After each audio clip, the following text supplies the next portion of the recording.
Je suis professeure en fait géographie depuis une dizaine d'années en fait lycée. Ça fait à peu près 13 ans que j'enseigne.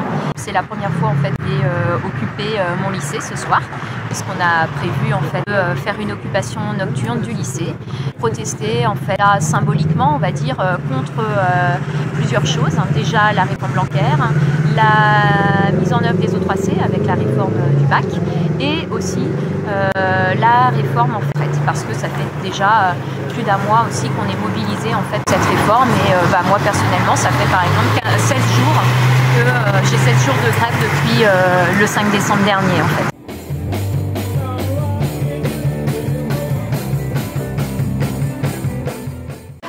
En fait, on a commencé à se mobiliser contre la réforme l'an dernier puisqu'il y avait des points qui nous posaient problème. Et les O3C, comme on l'entend partout, étaient conçus dans la précipitation. On devait avoir des sujets pour préparer nos élèves en septembre, octobre, puis on les a eu mi-décembre pour des examens qui se déroulent maintenant. Donc on n'a pas du tout eu le temps de préparer nos élèves à cet examen. Plus le côté contrôle continu, ça veut dire qu'à la fin, il n'y aura plus, sur les matières des O3C, il n'y aura plus d'examen national. Donc ça veut dire qu'un 20 sur 20 au lycée Bréquigny et un 20 sur 20 au lycée Louis-le-Grand, c'est quand même pas exactement la même chose.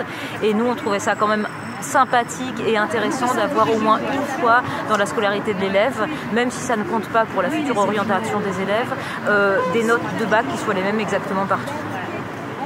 J'étais avec un collègue qui travaille dans une structure qui s'appelle le micro-lycée, dans un autre lycée à Victor-et-Hélène-Vache, et qui nous disait qu'une de ses élèves l'année dernière, donc c'est des élèves qui étaient des grands décrocheurs et qui ont réintégré une scolarité et qui ont passé le bac l'année dernière. Il y a une des élèves en terminale L qui a eu 20 sur 20 en philo. Et sauf qu'avec les nouveaux examens, on pourra peut-être dire que son 20 sur 20 n'était pas si mérité que ça, alors que l'année dernière, elle a été corrigée comme n'importe quel élève. Un élève d'un très bon lycée, alors à Rennes il y en a, mais effectivement Louis-le-Grand c'est un bon exemple, voilà, elle a eu 20.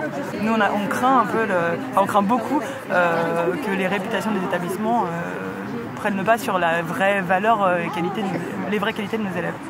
Donc nous là on occupe ce soir le lycée, donc c'est une action qui a été décrite comme symbolique, effectivement c'est hors période de cours, mais le mouvement il a commencé depuis longtemps et on est nombreux à être en grève reconductible, ça veut dire qu'on est en grève certains jours de la semaine et ces journées-là sont des journées pendant lesquelles on fait le tour des établissements, on rencontre les collègues de primaire, de maternelle, d'élémentaire, des collègues des différents collèges et on s'est rendu compte que ce mouvement il avait eu le mérite de nous rapprocher et de nous permettre de discuter, d'échanger et on s'est rendu compte qu'on avait absolument tous les mêmes ressentis sur cette réforme, sur ces réformes et que on était tous, on se battait tous pour le même meilleur modèle. On veut tous la même chose, un monde meilleur. Même si Blanquer ne veut pas, nous on en a. On a l'égalitaire et les retraites solidaires. Même si Blanquer ne veut pas, nous on en a. On en a.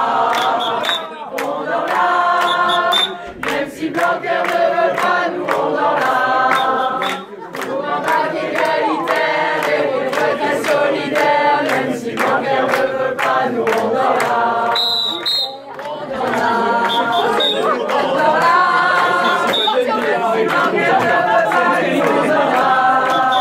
Pour finir un applaudissement.